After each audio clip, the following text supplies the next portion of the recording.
आप देख रहे हैं दिल्ली अप टू डेट। नमस्कार, आप देख रहे हैं दिल्ली अप टू डेट और मैं हूं आपके साथ रिजवाना खान। महिला सशक्तिकरण की बात तो हर कोई करता है, घरेलू हिंसा की बात भी सब लोग करते हैं, लेकिन इन मुद्दों को निपटाने का निपटारा जो करना होता है वो कोई नहीं करता।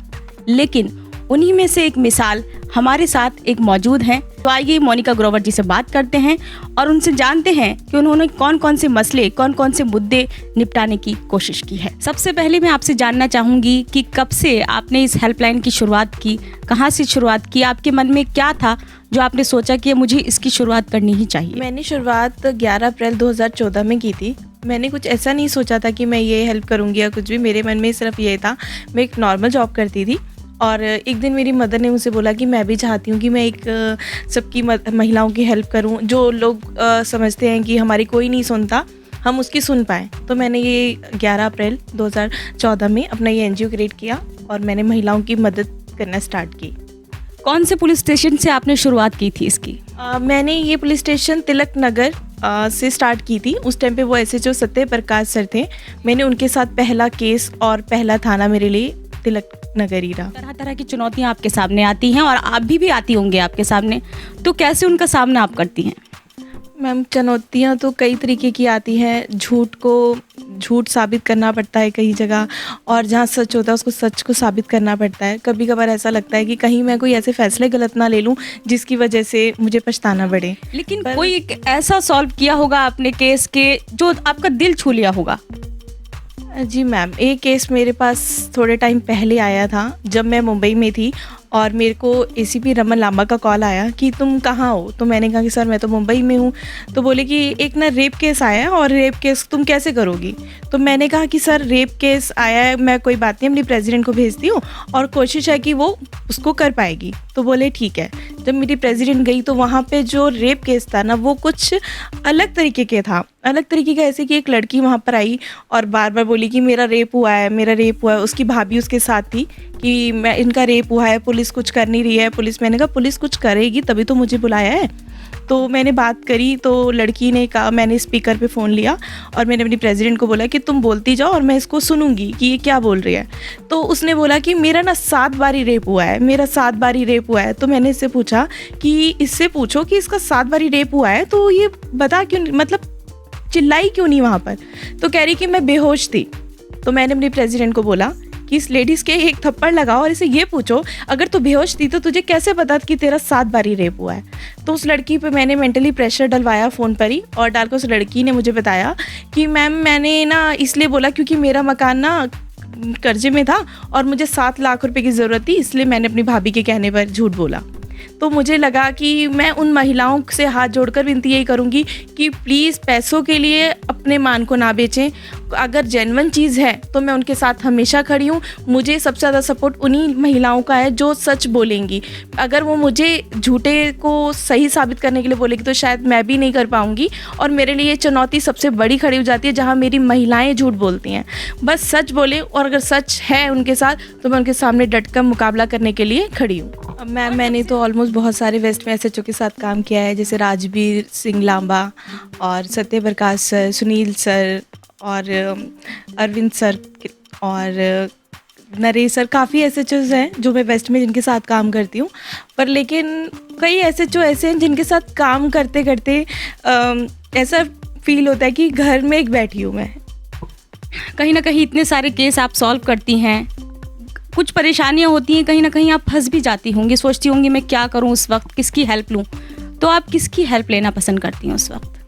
मैम, कभी मैं ऐसी जगह पे फंस भी जाती हूँ कि फ़ैसला नहीं भी ले पाती हूँ। ऐसा नहीं कि सिर्फ थाने वाले केसेस में, कुछ ऐसे भी मेरे बाहर भी नॉर्मल केसेस आते हैं तो उसमें मुझे समझने की ज़रूरत पड़ती है कि तो मैं सबसे ज़्यादा परेशान जिनको करती हूँ वो है हमारे इंस्पेक्टर ग्रीस जो स्पेशल स्टाफ के हैं, और मेरे सोनिया विहार के जो इंस्पेक्टर हीरा यादव हैं उनसे लेती हूँ, और हमारे राजबीर सिंह लांबा मोती नगर के हैं उनसे लेती हूँ, और सत्य प्रकाश सर, जैसा मैंने आपको बताया तिलक नगर में सत्य प्रकाश सर थे।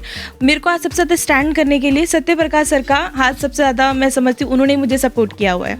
अगर वो मुझे पहला चांस ना देते ना अगर, तो शायद मैं आज आपके सामने नहीं होती। उन्होंने मुझे रेड पर जाना, उन्होंने मुझे पहला चांस दिया। स्कूलों में लड़कियों के साथ जो अत्याचार हो रहा था, स्कूलों में मुझे भेजा कि जाओ जाकर के तुम ये काउंसलिंग करो, और मैंने कोई काउंसलिंग में गलत पकड़ा भी तो उन्होंने उसी टाइम पुलिस भेजी और उसके बात को पूरी तरह समझा लड़की की, उसके पेरेंट्स को बुलाया और अच्छी तरीके से सॉर्ट आउट किया। सत्य प्रकाश सर ने तिलक नगर में काफ़ी योगदान दिया था इस चीज़ों में कि लड़कियां सेफ रहें और लड़कियों पे कोई प्रॉब्लम आए।